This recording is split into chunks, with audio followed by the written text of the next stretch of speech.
उत्तर प्रदेश की राजनीति में मुसलमान मतदाता हमेशा से निर्णायक की भूमिका में रहे हैं, लेकिन इस बार उनकी सबसे बड़ी समस्या भरोसे की है।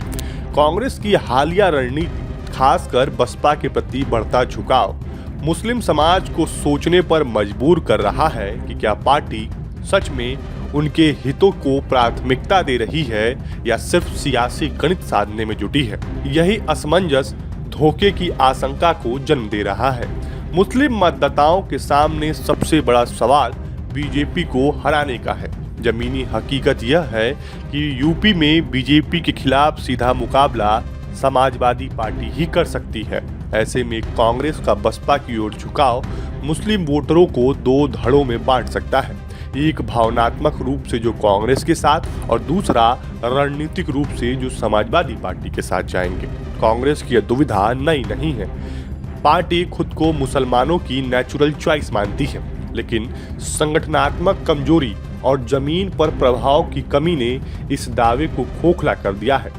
अब जब चुनाव जीतने की क्षमता सवालों के घेरे में हो तो वोटर भावनाओं से ज्यादा जीत की संभावना देखता है, और यही कांग्रेस की सबसे बड़ी चुनौती है।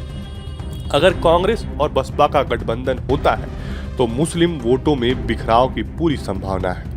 बसपा का कोर वोट बैंक दलित है, जबकि मुस्लिम समर्थन समय समय पर सपा या कांग्रेस की ओर शिफ्ट होता रहा है। इस समीकरण में मुस्लिम वोट अगर बटे तो इसका सीधा फायदा बीजेपी को मिल सकता है बिना अतिरिक्त मेहनत किए।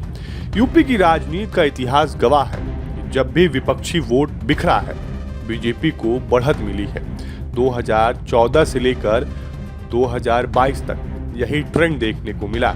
ऐसे में मुस्लिम समाज के भीतर यह डर स्वाभाविक है कि कहीं एक बार फिर वोट काटने की राजनीति के चलते उनका वोट अप्रभावी न हो जाए। इस पूरे सियासी खेल में इमरान मसूद और अविनाश पांडे जैसे नेताओं की भूमिका पर भी सवाल उठ रहे हैं।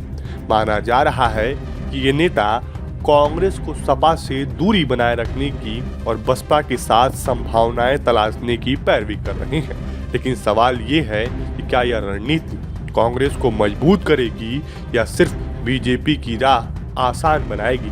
आखिर में फैसला मुस्लिम समाज को ही करना है, भावनाओं के साथ जाए या रणनीति के साथ। अगर कांग्रेस इस असमंजस को दूर नहीं कर पाई और साफ संदेश नहीं दे सकी तो धोखे की यह धारणा और मजबूत होगी, और तब एक बार फिर यूपी की सियासत में वही कहानी दोहराई जाएगी जहां विपक्ष की आपसी खींचतान का सबसे बड़ा लाभ भारतीय जनता पार्टी को मिलेगा, और जिसका परिणाम ये होगा कि उत्तर प्रदेश में तीसरी बार भारतीय जनता पार्टी की सरकार बनेगी।